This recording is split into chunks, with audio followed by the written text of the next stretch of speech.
Well, hello, Young and the Restless Daily Recap fans. Today's daily recap is for Tuesday, April the 18th, 2023. Tuesday, April the 18th. Well, not a lot happened at all today on the Young and the Restless, but yeah, a little movement, tiny bit of movement. We didn't get to see the good stuff, Phyllis. But Summer, right off the bat, what's wrong with this picture, y'all? What's wrong with it?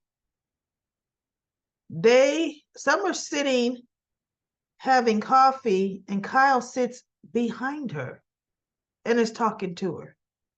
And she's just kind of listening to him talk like, why are you in the room with me? You know?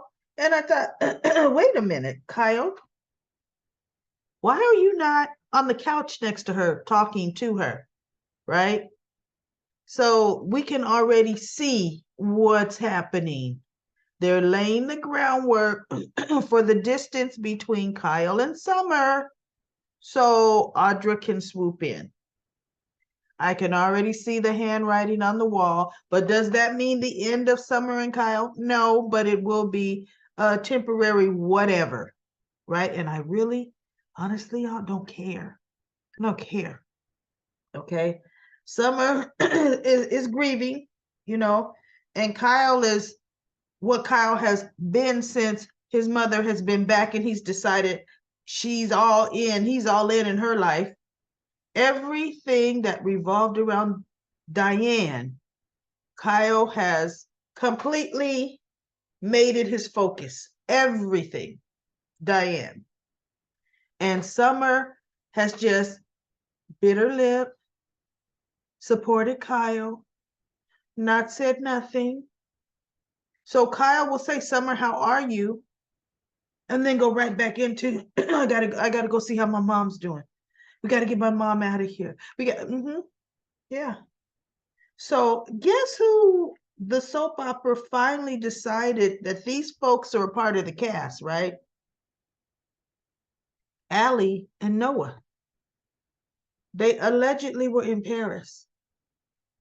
Now Allie's supposed to be doing major work in the lab, but she and Noah are on vacation, and they cut their vacation short when they heard the news about Phyllis. And Noah asked some. Well, this is when he was talking to Summer because he ends up taking her out because she and Kyle get into an argument, and I'm gonna tell you why. Allie is saying, "I'm so sorry about your mom, Summer. I'm so sorry to hear about it." And she hugs Noah, gives him a real good hug, and Allie also says, "And I'm sorry to hear about Diane, Kyle."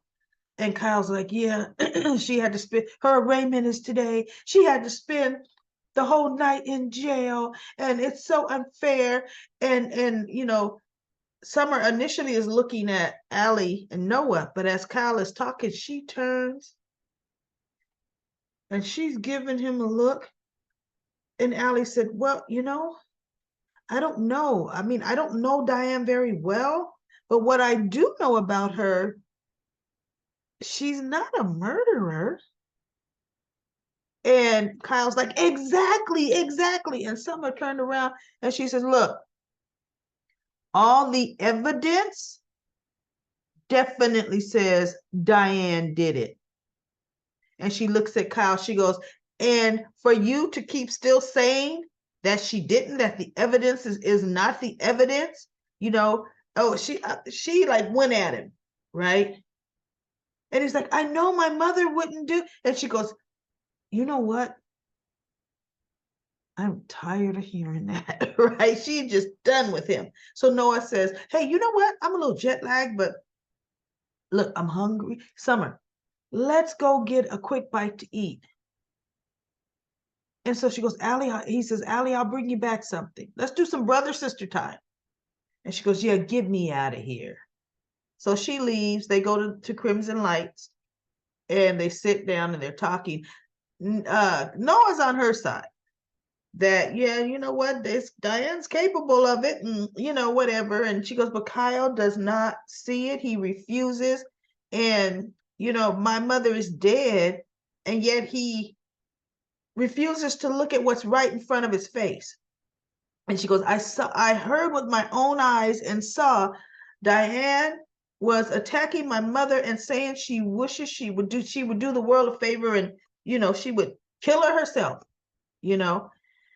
So Noah and Summer have their talk, and then Allie is talking to Kyle, comforting him. She's just saying, the truth will come out, Kyle, because I honestly don't think Diane is a killer. And I'm thinking, ooh, it's good Summer's not there, because she'd be pissed at Allie. So we have Diane. Jack is there. Oh, I gotta get you out of here. I hate you spending the night here. Oh, I don't have a lawyer for you, but I'm still gonna get one. I'm having a meeting with Michael. No, Jack, Michael said no. This will put friction between him and Lauren, and friction. And he goes, it doesn't matter. We gotta get you out of here, right? And so she goes, but he said no. And Jack's like, I'm gonna convince him.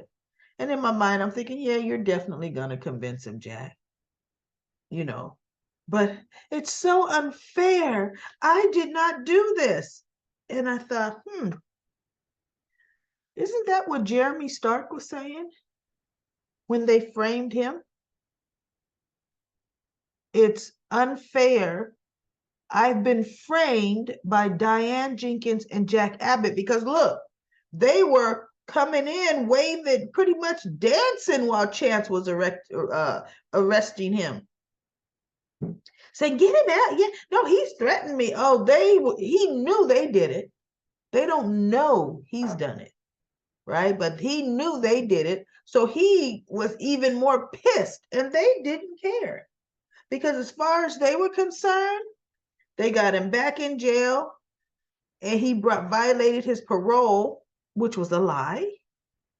They framed him, and they thought nothing of it. So you know what, Diane? Oh, poor thing. Turnabout's fair play. And as a matter of fact, when Jack was talking to Kyle, Jack brought up the Stark situation, saying, I think I started this with the whole framing Stark, with Nikki's jewelry. Yeah, you did. You guys did. Mm-hmm. So anyway, their time is up, and Michael is at society. Nikki sits down, and he's telling her, how Jack called him and begged him to take Diane's case. And Nikki's like, well, I know you're not the woman who killed your best friend. And he goes, everybody deserves a good defense. But it doesn't have to be you, Michael. It does not have to be you. And she's like, and besides, you work for Victor, And so he goes, if a good case comes to my desk, I'm not excluded from taking it because I work for Victor. So Victor comes and said, what's going on? What's happening? And so Nikki says, Jack wants Michael to take the case. And Victor's like, no. Well, you work for me, Michael. And he's like, you like your job, right? Or actually, no.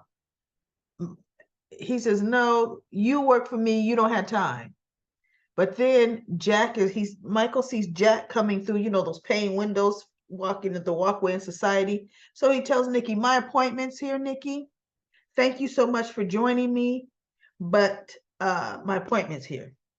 So she gets up, she goes, think about what I've said. And Jack walks in and he sees Nikki and Victor. And Jack goes, right, with his head down. And Nikki looks at Jack. Jack? And she walks by, her and Victor go get a table. So of course she's you're her only hope. She's innocent, Michael. She's innocent. She's being framed at Stark, and no one else will take her case. And blah, blah, blah, blah, and you have to help her. Right? So Michael tells him, look, I feel for her, but I've got my wife to think about. I also work for Victor Newman. And Jack goes, well, I won't hold that against you.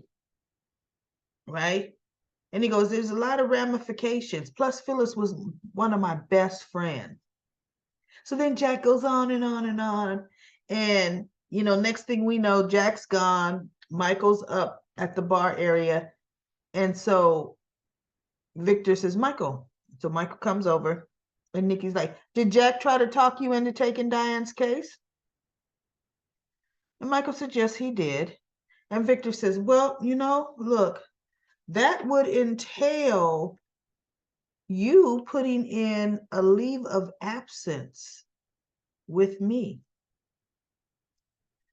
And if I had to approve that leave of absence, that means I would replace you with another attorney. You do like your job, don't you? And he's like, yes, I like my job very well. There we go. Right? So when Victor said that, I thought about it and I thought, well, that's a bluff. And Michael knows it's a bluff. The reason why it's a bluff, everybody, who needs who? Victor needs Michael. Michael's retired. Michael doesn't need Victor.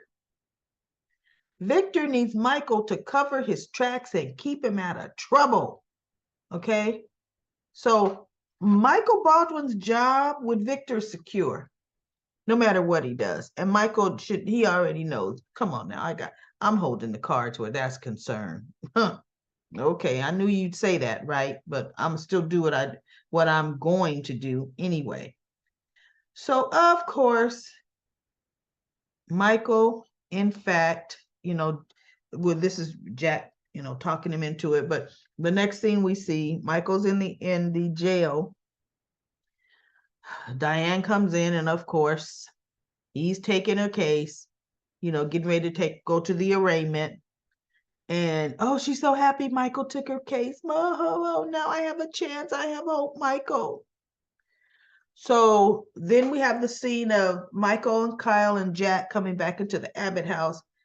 And Jack is like, I can't believe the judge didn't give her bail.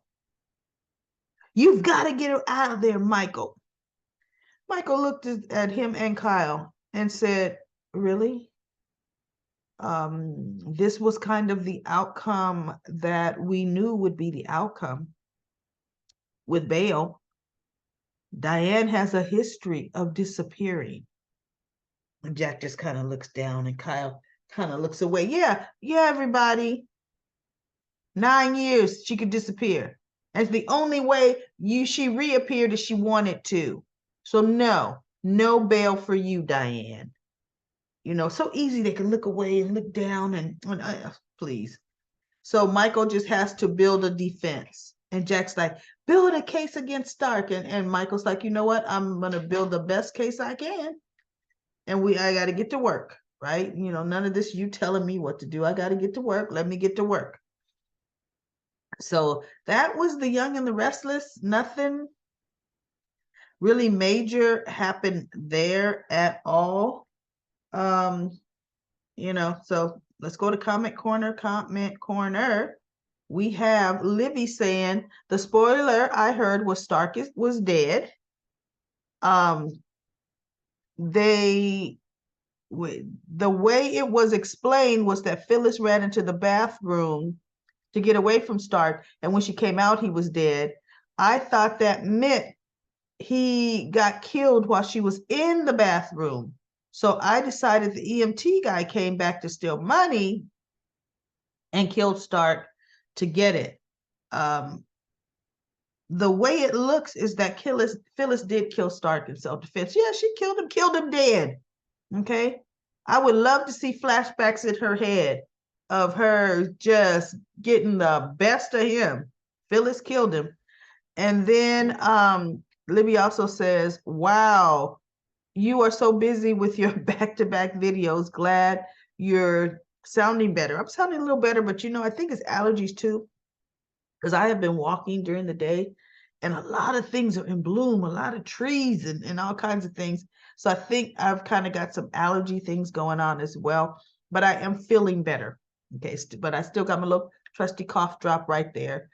I just finished catching up on Monday and Tuesday's episode. And Lisa says, I think Jeremy is wrapped in a shower curtain. Lisa, you are so right. Once you said that, I really thought about the holes at the top where the head was wrapped up, and those did look like shower curtain loops. So you are 100% right, because I'm like, how a tarp get there? There is no way a tarp would be in a motel room. Yeah, Lisa, you're right. I was thinking Phyllis could get away with it, but that EMT was there with Phyllis and Jeremy. He knows Phyllis knew the plan. Um, she was part of it. I see him blackmailing Phyllis. I can't see Phyllis killing him. She would either have to get Michael or Amanda to defend her. Here's the thing. The EMT won't blackmail Phyllis, because guess who would be implicating himself if she decided to turn the tables on him? He was the biggest part, one of the biggest parts of the plan, right? He was the one that tainted the blood, and he was the one that switched the bodies, him and the other EMT guy. And he was the one that's on record giving false statements to the police. So he is more implicated than anybody. I see him laying low. I really do. Matter of fact, I see Phyllis contacting him, blackmailing him to, help her cover her tracks. Or not her saying you help me, but what she ordering him around. Because remember how Kevin got roped into when she killed that, I think he was a psychiatrist or something, therapist guy. Kevin got roped into that. And Phyllis has a way of making you and then blackmailing you, right? So yeah, she ain't done with that EMT. And Annette says, where does Jeremy get his money? Is the coffee house the police station and now the DA's office too? I know, right? Where are their offices? Phyllis, remind me of the song by Irma Thomas, Don't Mess With My Toot Toot, while killing her new love mistake, LOL. And then Annette says, so will Kyle's old wife come back? Do you mean Lola? Or will Harris's mom return instead of Audra playing him for a fool? Nah, I think Audra's going to do it because she's right there. Why hire someone else? We all know the young and the restless like to recycle stuff. And right now, Audra doesn't have any chance at Nate, not for a number of months, which gives her enough time to get in there and be a division between Kyle and Summer. And Annette says, Jeremy should never have threatened Phyllis. He didn't know Phyllis's past regarding Cricket and Paul. This storyline is getting interesting. Can't wait. Me either. It is getting pretty good. Well, that's it for Comment Corner. Everybody, I will be back for another daily recap of The Young and the Restless.